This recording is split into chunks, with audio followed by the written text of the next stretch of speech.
This has been open how long? A year? Yeah, we just a year. Last spring we cracked this open together. Yeah, we'll see if my stream's up now. I restarted my stream. If it's not working, we'll figure it out for next time, and I'll just hang on Dion's stream for now. But we'll see. What's up, Matches? Yeah, we're together. We're trying to do 2 live streams. Yeah, we're trying to do one on each channel. He said it's on now. Patreon Piper. Okay. There's a viewer over All right, there. so that's good. So, and we'll be watching both chats, just in case. We're drinking some Eagle Rare bourbon, which is one of our favorites. We're big fans of it. I see Steve said, there we go. All right, so my stream's up now. I'm not sure what the difficulty was, but hey. It showed everything was running. Yeah, so it's our first time live, so we'll take it. My bowl's already packed. I am going with, I'll start over here, this Meerschaum. This is a Mushin Meerschaum. You guys can check that out.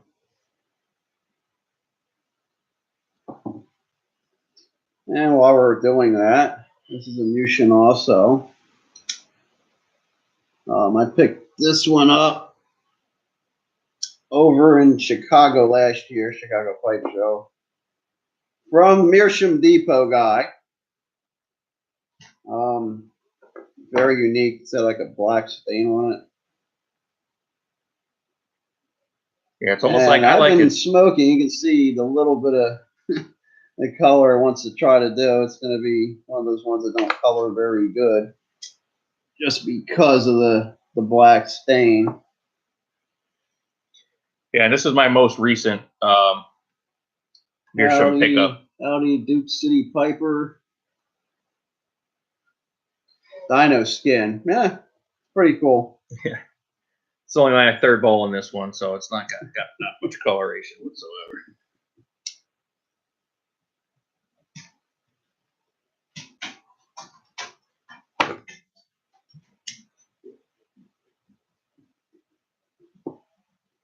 One puff review. What do you think?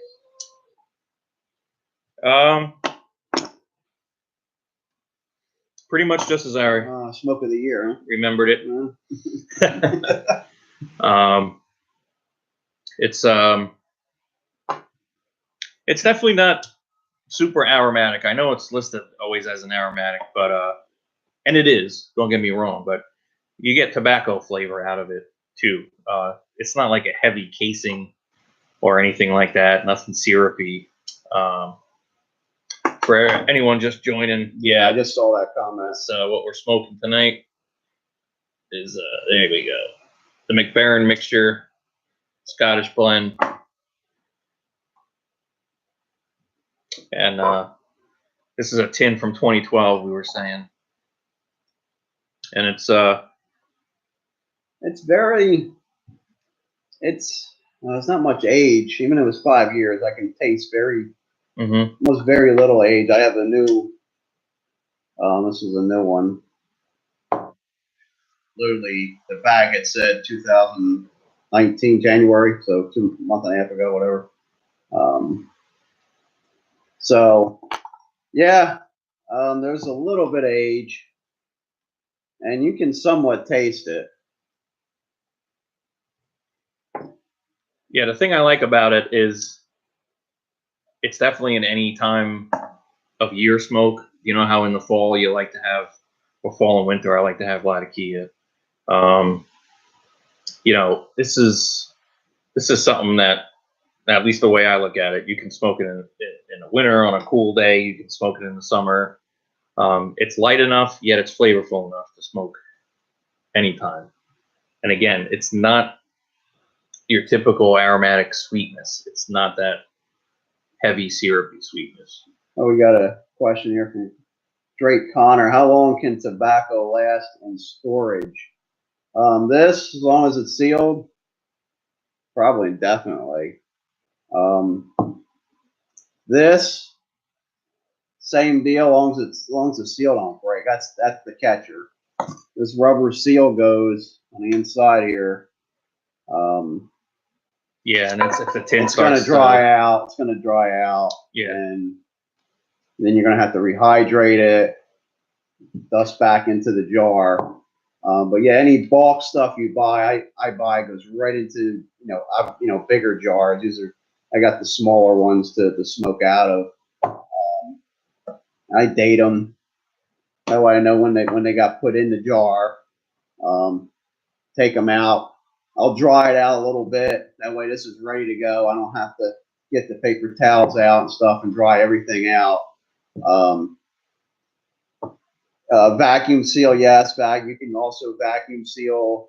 Like if you wanted to rebuy, say you bought one of those pound bricks of Briar Fox or whatever, it comes vacuum sealed, but I've had them pinhole done, or the esoterica bags vacuum sealed again. You can even put foil around it, put it in the bag, vacuum seal it. Again, this tin, if you didn't know, so this tin's from 2012, but Dion and I actually cracked it just last spring, so it's been open about a year. And so in this tin, it's been fine ever since. It's been cracked, and I've been in there to smoke a bowl or two. So you can still keep it in there, obviously, while you're smoking it. Now, if I was just going to crack it, we were going to have 2 bowls, and then I wanted to just put it away. Yeah, then I probably would have taken this tin and jarred it, and not put it back in there. I've seen some tins too, and not usually these older McBaron tins, at least in my experience. I don't know about you, but I don't see these rusting as much. No, they had a problem. Some of those other ones. There was a problem with I want to say the original run of the old Dark Fire, the square tins. Yeah, those ones that are like a rounded off square. And from what I've heard, those tins come flat, the metal's flat, and then they're coated. Then they get bent into shape, and the corners tend to break that seal, thus exposing the tobacco will expose that metal. Tobacco has moisture, causing the rust. So I've had a few of those tins myself. The seal was still good after 5 years. I cracked one last summer, I believe, and it was rusted pretty bad, but the seal was actually still there. But how much longer it would last, it's probably, You know what that rust is going to do then if it starts getting into the tobacco. It's bad enough we got stuff out there that comes pre-molded. We don't need stuff, that we're trying to age. Or it won't mold until after it hits the air. That's true. There's those blends too. If you don't want them to mold, just don't open them. Yeah. Cellar Series. Cheers to the Cellar Series. You don't open them. Yeah, well, I get it, but then you actually want to smoke it. You have one bowl, you go back to it a week later, and you got little fuzzy friends greeting you. I've had a couple experiences with mold in the past on different types of tobacco. I've posted on here a while back. So, I mean, and most of it, unfortunately it was C&D. Yeah, unfortunately it was. Mold when you look at it. Nice. Some blends. I mean, I got to give them credit where credit's due. There are some C&D blends that I really do enjoy. There's a lot of them, actually. It's just something went on with their quality control, and I'm not going to beat a dead horse over it, but a lot of new blends started coming out. Something was happening that they started to rush, maybe with regulations coming in place. I don't know what the answer is. I can't blame them one bit. Yeah, but whatever it was, there was quite a bit there. I've still never smoked Bijou. I don't know about you. Well, Bijou, what did I do? I opened the tins I had and jarred it, along with the the original Carolina release, Red Plate. It's going to be interesting to see when I finally crack one of those jars open. Because so far, the original release was total recall. But I picked out the moldy areas and jarred the rest, and I don't know. They replaced everything, so if it's trash, it's trash. It's no loss to me. Yeah, they did the same thing with me. They replaced a bunch, and then I Oh, got some more, and I had another issue. German Shepherd, he is here. Somewhere he's actually laying down right behind us. He's still around. Yep. Doing good. Yeah, his dog is here. Mine's here as well. I got some traveling to do this weekend, so we swap our dog sitting duties now and then. We'll watch his, and he'll watch mine. So he's going to be here tonight. The value of pre-2016 tins is rising. Well, that worked for me. Yeah, it's I have like a general rule. If the tobacco is still, you can still buy it, like the Scottish mixture. You can still buy it. I throw 50 cents to $1 per year per age, plus recurrent retail. That's kind of like something I don't want to go past paying. Yeah, that makes sense. Yeah. But this is for something that's still available. Like you punch up McClellan, obviously it's not available no more. So everything's $100 plus. So, which is ridiculous. I mean, I don't want to really get into that either. I know this is more about, just talking about this tobacco and whatnot. Any questions or whatever, or anything you guys want to talk about, but I don't know. There's something to be said for the people that want to cellar the tobacco and have it and enjoy it later on and get it to age. And then there's some that it's purely an investment.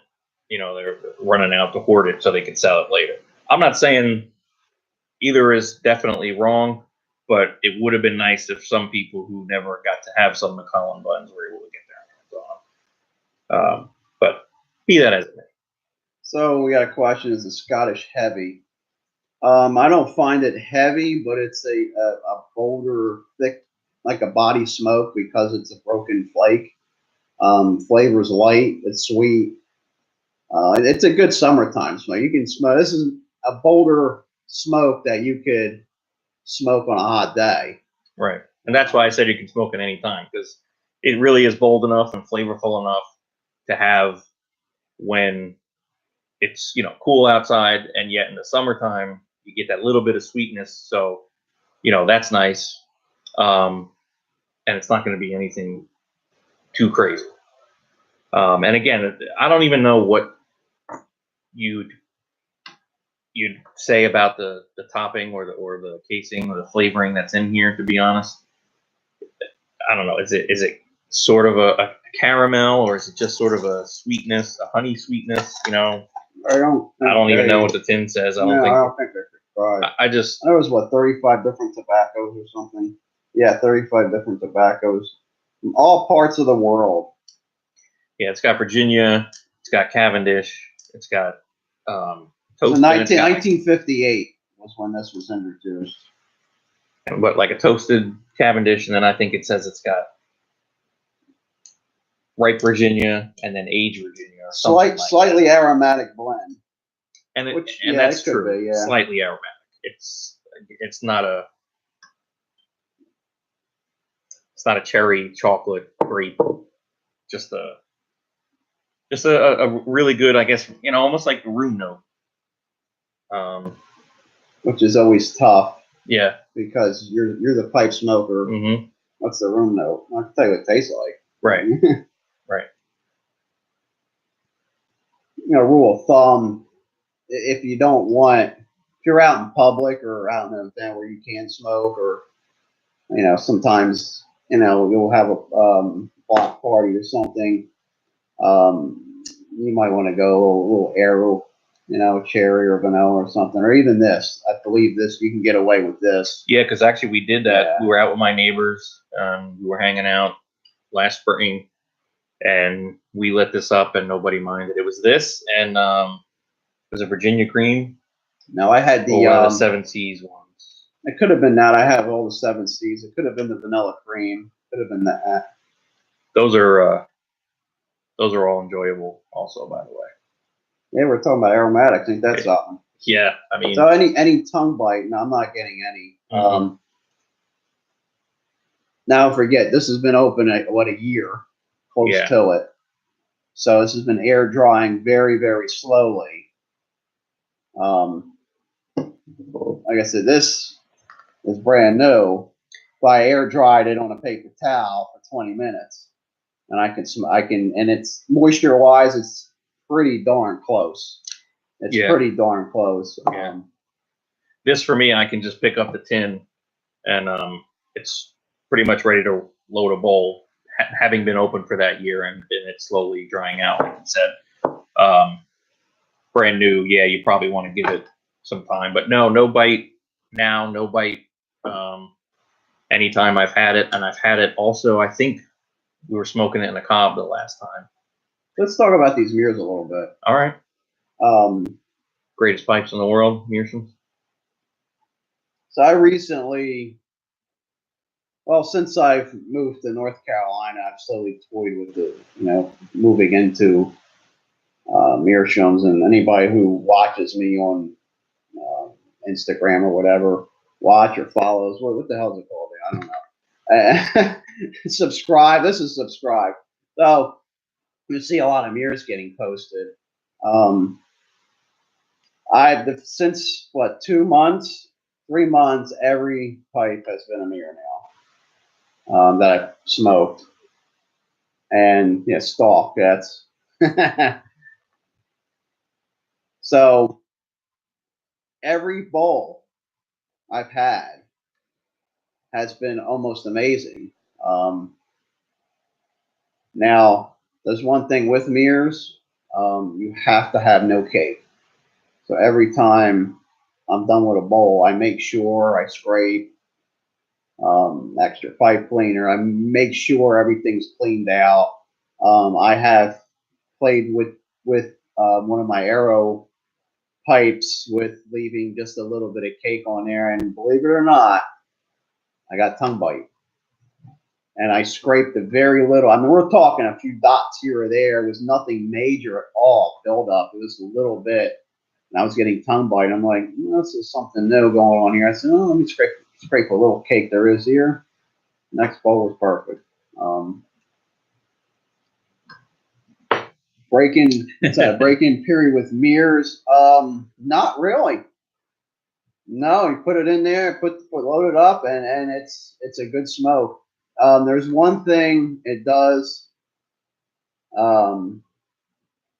This gets real hot, and it radiates the heat outward, therefore keeping the tobacco cool.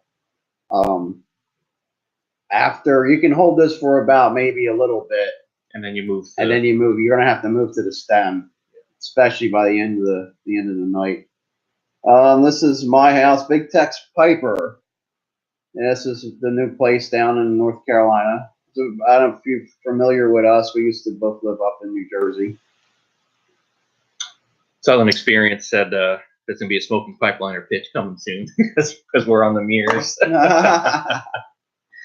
Yeah, he's on that train too. What does it say? No to Briars at the hashtag? I've used it a couple times. Something like that. Yeah. It's definitely.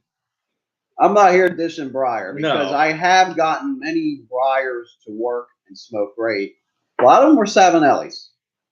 A lot of the ones I ended up getting to smoke good were Savinellis.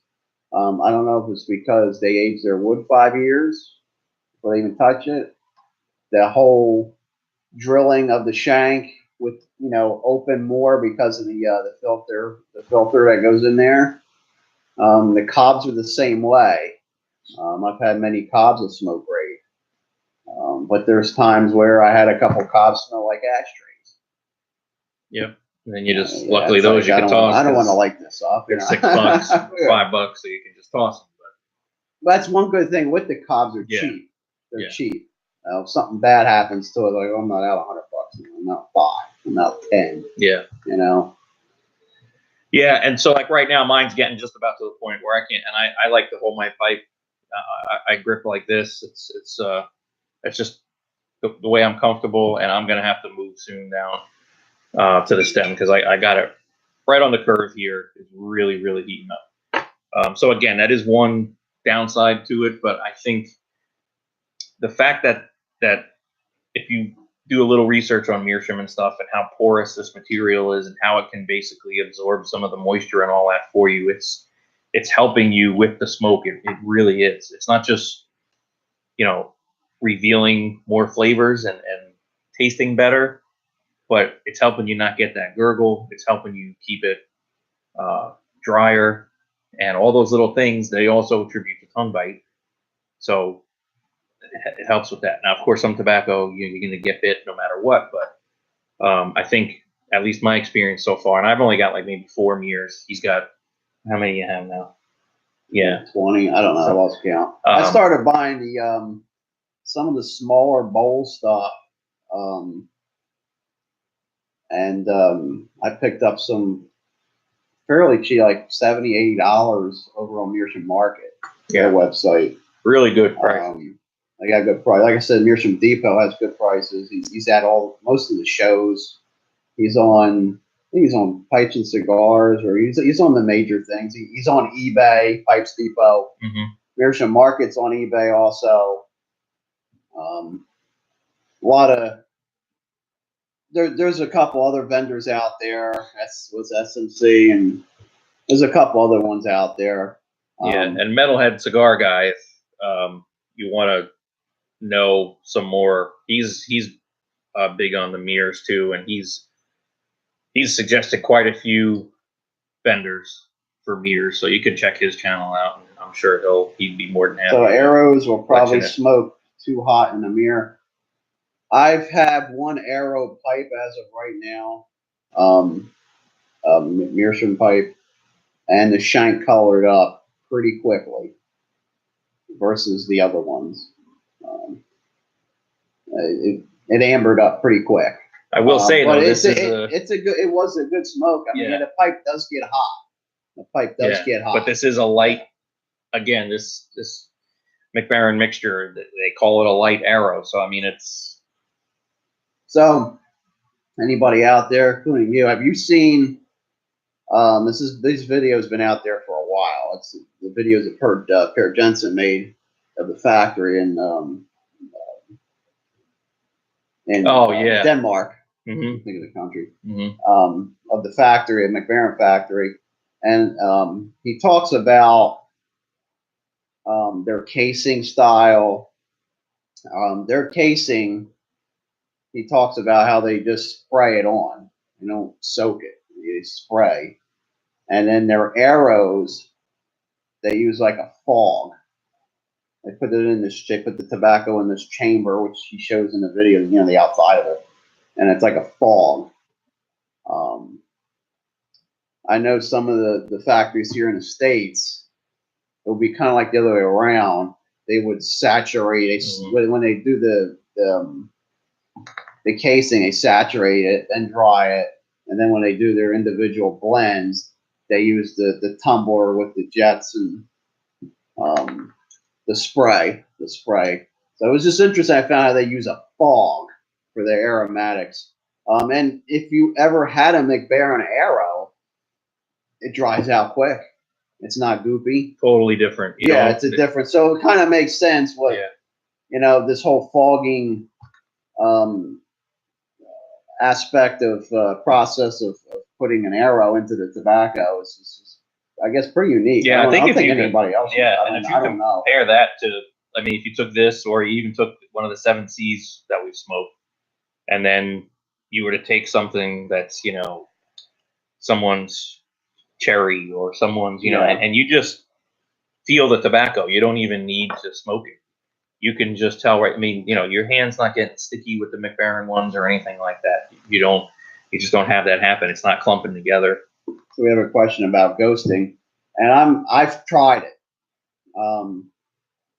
I've went from my arrow pipe. Probably I put the most crucial throw would be my arrow mirror, and it was anybody knows some arrows by Dan tobacco. I put Independence through it, and these are the type of tobaccos where it would not only ghost the pipe, it ghosts your throat, because the next day you're still tasting it. Yeah, it's Liberty. Yes, everybody tried that out there. So, yeah, I put that through a mirror. Next bowl would be like, say, McBaron cherry or something. Nothing. I taste the cherry. Then I'll go to a vanilla. Okay, I'm tasting the vanilla. I'm not tasting the cherry. It's really surprising. Now, I haven't toyed with cherry and then an English and then an English with cherry because I kind of kept that same strategy that I had with my Briars with the mirrors. So I got mirrors that just smoke English, and I didn't toy that far, experiment that far. Yeah, and the only thing I've done is I've got one mirror that I've just smoked aromatics in, and it's like a small golf ball looking shape.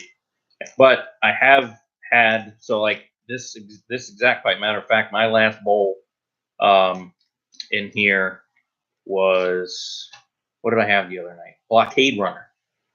So I had Blockade Runner in here from like '07, and being aged that much, I don't know if you've had it that old, but I have a tin of the original run where the label's on top. I got like I haven't opened. I got like you get like punch drunk rum. I mean, it was crazy. I feel like it was stronger than it ever was. Having said that, now I'm smoking this, and I had cleaned it just like Dion said. I don't let anything build up, no cake on it or anything. I don't have any remnants of that strong navy rum flake that was in here. I don't taste it at all. And I've done that with one of my other mirrors too, where I've had like Old Dark Fired in it, and then I had like some English in it. So, I guess darker, heavier tobaccos is what I put in that one, and I don't necessarily get any ghosting, any carryover. That's a good question. Yeah, that Blockade Runner. Oh man, it was something else. I remember. I didn't think. Let's reminisce a little bit here.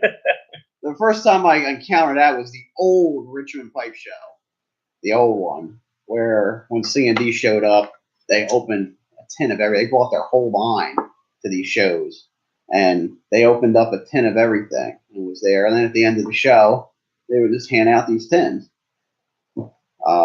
Yeah, the good old days. Mm-hmm. And free samples. Can't have free samples anymore. Where were we at? Free tins. Where was it too when it was like they started doing even like a dime that you had to give them something just to get? That was the FDA started all that. Yeah, they had to get no free samples. So they started. So in order to cut me through the hand samples out, they had to charge dimes and nickels and quarters and stuff like that. Five for $1, stuff like that. Stokeby would do it. McBaron does it. Lane, Sutliff, all these guys do that stuff. C&D, I think they were a quarter a pouch, and they were decent with like a half an ounce or something. They were pretty decent with the samples. But yeah, I had gotten a whole brick, a whole 2-ounce brick of that, and upon the Blockade Runner, upon smelling it, and it's like, this is something I don't want to smoke because it smells like dog poop. Yeah, right out. It smells like dog poop. And I thought the aging would have done it, would have mellowed it out. And when I got in that thing and started breaking it up, man, it's right back. Yeah, it's one of those things. Whew, a lot of tobaccos are like this. They don't smoke the way they taste. Yeah. Smell, rather. Yeah. And that definitely was one of them. I was kind of surprised by it. But yeah, I think here in Raleigh, I found the original year. I think it was 06, 07. I don't know. But I know it's got the, it's a small can with, it's not the silver ones from 2001. It's not them. It's a little bit smaller than the cans they have now, and the label's on top. Picture of the boat. So they went through a lot of different phases. And I think mine's 07 or 08, and it's the regular. Yeah, so it's probably, maybe that's 06 then. Yeah. I don't know. So yeah, yours has got to be older. You get bags of free samples in Chicago. Yeah, I think they still do, right? You were. I had like those. I remember you brought like Bengal slices in that tiny little Ziploc. Is that readily available, or is that like on the side? It was plum pudding. Okay. They had a kind of a contest. At least they did every year. Last year they decided to bring it back. It was called the Chicago Bowl, and what they'll do is they'll put tubs of tobacco out there, and it'll be there'll be a theme. There's arrows, English, Virginias, whatever. Last year was Englishes, and I think there was only 3 or 4. That's all they were, and we it was free to load the pipe up, and it was just a number on there, and you had to vote which one you liked. And I believe the plum pudding won. And then at the end, they have all these because the companies donated this stuff, pound, 5 pound bags, whatever it was, and no one smoked through 5 pound bags of plum pudding and whatever the C&D was, and a couple other ones. And so just had it out there for the take with the baggies with a magic marker. So yeah, I was the only free thing that I saw since the FDA came out. I don't know how that was pulled off. I don't know if they'll do it again this year. I don't know. So it is what I know. Before the FDA, they had it every year, and in the show was free. But now, definitely in the show is not. It's nickels and literally nickel and dime. You literally. So Steve was saying, yeah, he said he's heard you can't salt treat a meerschaum, but you can use spirits to clean them. Is that true? I might defer to you because I have not done a salt treatment on one of these. I've only done that on briars. Can you do it? I don't think so. And I would think it's probably because of it's this too porous. Yeah, and then you're going to get the salt is going to get in the, and all that's got to work its way out. I would imagine. Yeah. The briar makes sense because of the ghosting. But you go to these shows and you find boxes of old briars, 30, 40 plus years old. They got a rank to it. They got rank to them, so they have to go through some type of restoration process to get that out. This Briarville Rick even posts. I don't know. I know he's on Instagram. He still does it. We have Jim Lazarus that comes to Chicago all the time. He restores pipes pretty good. So there's still guys out there that actually you can send boxes to. They'll restore them for you, ship them back. If you don't want to take on the the chance of you screwing something up, and then it's going to cost them more money. I'm gonna grab that bottle. Oh, no, we're not doing a beer tonight. Oh, we are not doing a beer tonight. We've got some Eagle Rare bourbon, is what we're drinking. But hey, maybe next time if that's something you guys want to see, and we decide to kind of regularly get together and do one of these live things, we'll crack a few beers. There's another question. We got a lot of mirror questions tonight. Resting period for mirrors. Technically, no. I have found that if you smoke more than twice a day, one pipe, the same pipe that is, it seems the flavor starts to diminish a little bit. I don't know. You can rotate them out, but they're definitely more durable as far as the briar, even when you're breaking in, because the briar takes a while. Anybody who knows that, it takes. Everybody has a different process of breaking briar in too. Half bowls, full bowls.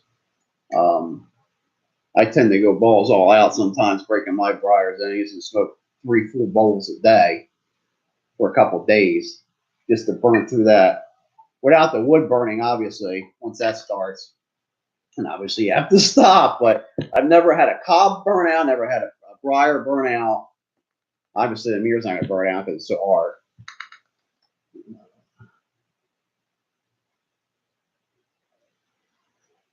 Mirrors are the white pipes. Yeah, okay, well, all right, I see what happened there. Yeah, they're like I said, this one has been stained. Yeah, and you've got the ones that are, shaped like skulls and lions, or we love the skull pipes, right? Yeah, any of that kind of stuff. And yeah, so this is one, and that is what we're both smoking a mirror right now. His just happens to be stained, and where it's unstained is where you see the white that looks like the cracks in his, which is a pretty cool thing. And they've usually got the orange stem, but what's neat is now they're doing a lot more customization. After every bowl, I scrape with just the check tool.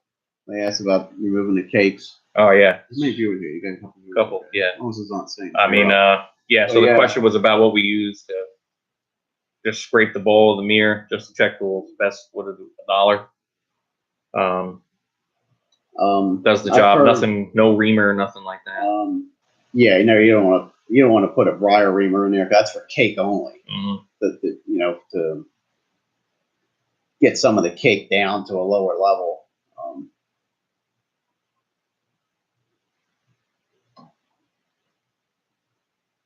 Why remove the cakes? Too many calories. That's pretty funny. Yeah, dessert. Well, cherry ambrosia. That's your dessert. Vanilla cream. You'd remove the cakes from the briar, and correct me if I'm wrong. The reason we're doing that is that, I mean, from the meerschaum is because it's not. You're almost losing the function of having the mirror, which is the fact that it's porous. There's an expansion rate on that cake. Yeah, and then you don't want it to crack. That's why you can't have real thick cake and briar. Of course, I've seen some stuff where it was, I don't know how they were smoking. It was down to a pinhole and put the tobacco in it. The cake was thicker than the wall of the briar. I don't know how. When you rummage through some old boxes, you'd be surprised what you see. And you're like, didn't have a crack in the pipe at all. Amazing. You're never getting that cake off either. Well, if you're a professional store. Yeah, I guess a chip, a hacksaw or something. I don't know. It'd be tough. That's the one you send to Jim, or you send it to. Yeah, send it somewhere because if it's that thick, let the professionals deal with it. Mm-hmm. Tips for Virginia blends. Try different ones: Escudo, rat trades, etc. Most just taste like hot air to me. So Virginia's, I think, is one of the. You can master Virginia's. I think you pretty much mastered pipe smoking. Dry them out. Yep. Dry it out. Because I've had the example you gave, the Escudo. Out of the 10, nope, it's not happening yet. And the reason why you get the hot air is because you're smoking steam. All that moisture's got to go somewhere, and it's going to go up, down, up and through, and you're losing the flavor because it's getting real hot. That moisture has to go somewhere. Yeah, your cadence is big on more so with those also, so you're not just sucking it down. So fuzz buzz, you're correct too. You smoke them slowly too. Yeah, right. That's exactly what I'm saying. That'll help keep the heat down too. Yeah, and the drying period, I got to say, so like the McClellan 40th came out and everybody was a buzz about it. And is it a great tobacco? Yes. But I'll tell you what, I was with you the first time. Oh yeah. We almost didn't even know what the hype was about because we heard. I said hot air for 40th. Yeah, we heard. Hey, you could smoke this almost right out of the tin, or give it 20 minutes, half hour. I think we gave it like an hour. We took a couple flakes out, had it out about an hour. I think we had dinner or something. We came back to it. We loaded our pipes. Man, we were getting bit like crazy, hot as anything. I couldn't even believe it. I had to leave 40th out overnight. Went to work, came home from work. Then I had a bowl that evening, and it was beautiful. So that's, now I'm not telling you everything's got to be 24 hours or whatever, but I hate to start talking about McClellan. They're no longer around. Yeah, you can't. Yeah, I don't want to talk about whoever has McClellan knows what we're talking about. Yeah, okay, ketchup this, ketchup that. But in order to get that flavor, it has to be just about bone dry, literally, and it's wonderful. I know. See you, Steve. Steve's got to go have dinner. So if we're still on when you're done, enjoy. Go relax. Happy weekend, buddy. The thing with the pipe shows, the owner of McClellan used to go to them, and he you ask him something, he'll tell you, and be around for half hour, an hour to listen to his answer. But he's told us in the past that he tested everything with clays. He would smoke everything in a clay pipe. I have a clay pipe. I never mastered it. Um, it's it's unique. It's a bit, obviously it's the first pipe just about. Mm-hmm. But holding it is very challenging, and you're not really biting it, to a point where you can grip these suckers, the acrylic. So he tested everything at clay. He's told us so. Mortar pipes. I had one a long time ago, and it was an interesting smoke. It was very clean. It was very clean and very. I want to say that those things are very porous, so they smoke pretty good right out of the gate. Yeah, I never had one. Yeah, it's pretty good right out of the gate. It was really no break in, really. It was just. Now, why don't you have it anymore? Why don't you Also, smoke or is it? It's a Rick Black pipe, and it's a church warden. Oh, all right. So, I'm not. Every once in a while, I'll break that out. So it's just a piece of wood with 2 holes in it. Yeah, I guess I'm gonna call it that. Hey, that's not me talking. It's an old. It's a very old piece of wood. A very old piece of wood with 2 holes in it. Well, while we're on the topic, well, at least with Virginia, I know you went to Morta, but the Virginias, Bog Oak 6,000 years. Yeah, it's a very old piece of wood. I prefer, and I'm most people, the Virginia Flakes also. And if it's tough for you to get started with it, it's really not. You'll get used to it. And again, drying it out is the key, because when you got those whole flakes out there, it's keeping a lot of moisture. You want to rub that out. Now, a lot of people fold and stuff and all that. That's great too. I found what works for me, and what works for me is letting it sit out there and then rubbing it out and having additional drying time, and then I get the most enjoyment out of it. Less heat and all that. And don't put your flakes in a coffee grinder. So really? Oh my! So I came across something very interesting this past week. I'll just say it was on Facebook. No names, no groups, no nothing. Saying nothing. I don't even know the name off the top of my head. I don't know. That's how much I keep scrolling. But something's kicked my eye where one guy suggested the thoughts on putting flakes in a coffee grinder. We could just leave it at that. I think everyone out there is shaking their heads too. So, I mean, I'm about done with my bowl. I can tell you, I didn't get any tongue bite. Yeah, I got nothing. I had nothing. It's definitely a classic. This thing's been around, what did you say, since 57, 67? 58? Something like that. 58. I mean, 1958. There's nothing really bad about it. I mean, it's not, oh my gosh, this is the greatest tobacco I'm going to write home. But I mean, you can smoke it anytime. It's mellow enough and yet flavorful enough, and that's the key with some of the aromatics. I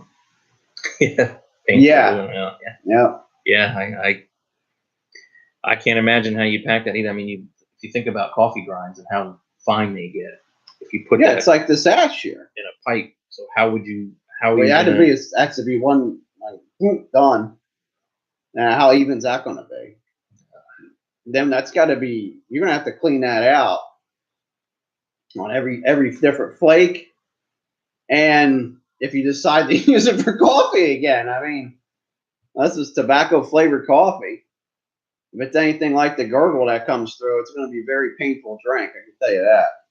Yeah, Throgmorton was McClellan. Yeah, it was. He did all the frogs. Yeah, so that's why they're $100 a tin now, or whatever the going rate is now. Nuts.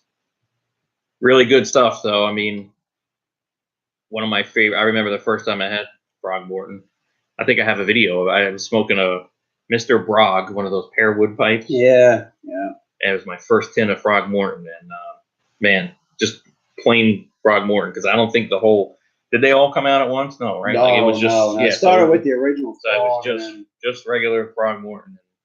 I was like, wow, this is tasty. I mean, I was blown away the first time I had that. And I used to just primarily smoke English. I liked that whole smoky, and then So Everybody knows me from the past. I was going through my old tobacco reviews. They're still up online on the channel. You can see them. And I didn't do a percentage on it, but I would say close to half you cannot get anymore. You got all those suplifts. You got all the McClellans you can't get. Even some of the bulk I reviewed. Some of the McBaron has been discontinued. And a lot of new ones come out. And it's only been, what, 3 years, 5 years? I started, 6, 7 years ago. But some of the blends were posted 4 years ago. And it's just, you do a review and you hope they stay around. But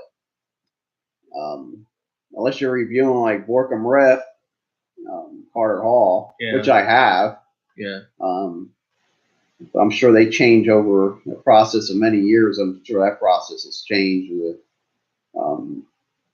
the amount of different toppings or whatever. Got a question. If we see any other companies shutting down in the next 5 to 10 years going the way of Dunhill McClellan, I say yes, 100%.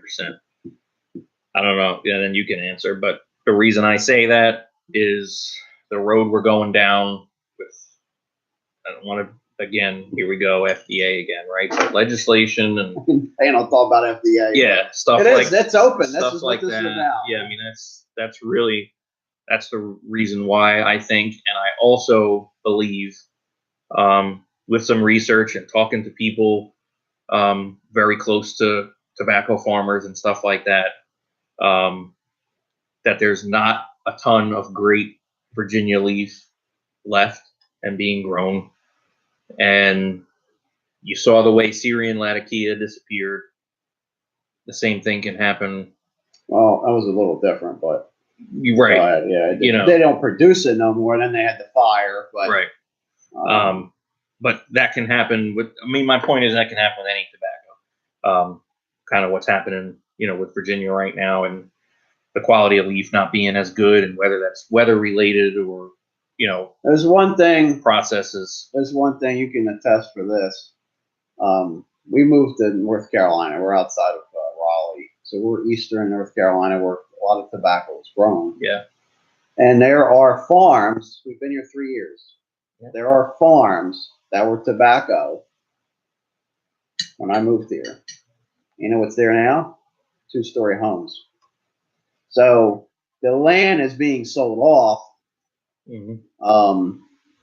And it's not just tobacco. There's soy here. There's sweet potatoes. Yep. There's not too much corn. It's more, I see that more in the Midwest and actually up in but the soybean farm back here. Soybean, right? They'll rotate the crops. Yeah. I think this year will be tobacco. They had some sweet potatoes last year.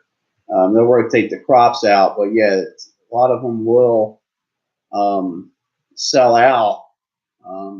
And this is the problem Mike McNeil from McClellan had. It was he said it was he couldn't get the leaf. He couldn't get the quality of leaf, and he felt that he wasn't going to get the quality of leaf. He couldn't put a quality product out.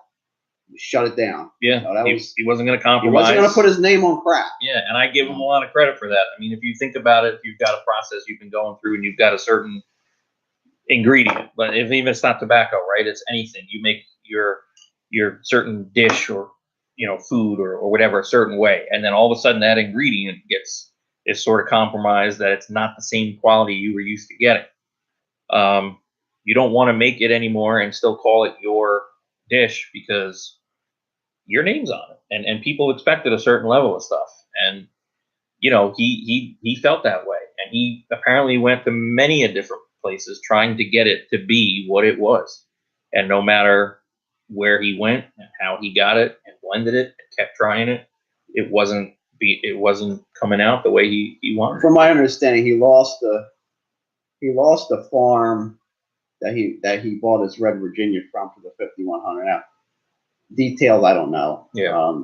He didn't go into details. He just said he lost the farm. That could be townhouses. So that could be townhouses, right? And we saw it firsthand in the years we've been here. Yeah. We drive past some of these farms and these lush tobacco fields, and we were like, wow, man, this is incredible. It's beautiful. Look at this.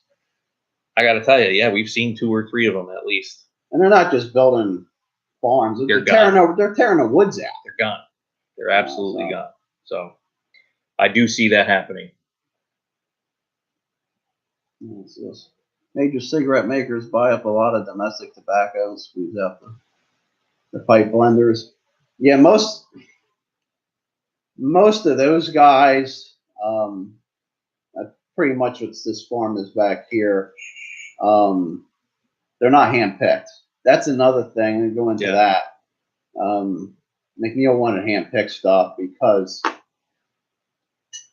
if you ever seen a tobacco plant grow, you would understand it's not. It's completely foreign to you. But they grow for 6 feet high, whatever, and they start turning. It's all green. They start turning colors from the bottom up, and you're supposed to pick them when they turn the golden. Yeah, it's almost a dark yellowish. Even some of the bright Virginia, the bright Virginia would be like a bright yellow. The red Virginia has a little slight redness to it. But when they turn that color, it's supposed to pick it. These guys, they come with the machinery. When half the plant's ready, the bottom leaves are brown, curling up, so the sugar content's going down at that point. They scoop it up. A couple of weeks later, they come take the rest of it with the machinery. Yeah. That's going straight to the tobacco companies. I mean, if you could picture this enormous, this enormous machine driving through the field with almost like forks, like this. And it's literally going through, and there's guys walking behind it. And the thing's going, and it's pulling all these leaves off. And then it goes on this conveyor belt. Comes out the back of the machine on that conveyor belt, everything is picked up, and they're just taking it and whatever, they look at it, and then they'll go ahead and they'll put it on the back of this big like wagon that they have and stuff. And you see that alone makes you upset because for sure it's like, man, that product's not being treated well, and it's going to cigarettes. Yeah, it's going to say, and it's all Roundup. Yeah, it's all Roundup. They spray. Yeah. To keep the obviously the bugs and whatnot and critters and stuff off of them, but yeah, they'll come spray the whole before they even plant. They'll spray the whole thing. So these are all GMO tobacco plants. I physically see it. Yeah, it's my backyard, so pretty much on the other side of the woods. So, and you can hear the machinery. It's loud enough where you can, let me go see what they're doing. But it's like 5 times a year, maybe I hear it. That's how often they go out there. It's almost like a plug and play thing now. Yeah, it's almost like an automated thing. There's no real, and when you see, for those of you that are cigar smokers and stuff too, and you watch some of these videos of Nick Perdomo and the Padron family or the Fuentes out in the field, and they're looking at these leaves themselves on the plant, and they're picking them and all that. I mean, that's not happening around here, for sure. That's what you want. Getting on an hour. I really don't want to go past an hour, so. Oh, yeah. We got one last question. You want to read that one from Mr. Steamer? Oh, hey, what's going on, buddy? No, he did not. Mutton who? I don't know what he said. Mutton bot? Mutton bot? Is that what it is? I think. Mutton chop. All right, guys. It's been fun. I actually enjoyed this. Yeah. I'll do it again. You guys keep telling us asking questions. Like, oh, I like this. Maybe I'll get on here and do this more often. Seemed to work out pretty good. Yeah. There's no lag, even with two systems going. So. Yeah, and I had a little hiccup at the beginning, but I think that got resolved. Steve said he was watching it, so. Sounds good. Dion, make more pipes. I haven't made a pipe since I moved here. I made pens. Yeah. Well, thanks, guys. I enjoyed this very much. I appreciate all you guys coming out. And I guess when we're going to do it again, we'll do the same thing. We'll post a video up there that we're going to be live, just a little teaser or something. Yeah, I might just do one out of the blue. I don't know. Give you a notice. Yeah. That's pretty cool. Depending on the time of day. I can actually get a tobacco review in at the same time. How's that? All right, everybody. 4 stars. All right. Thanks. Take care.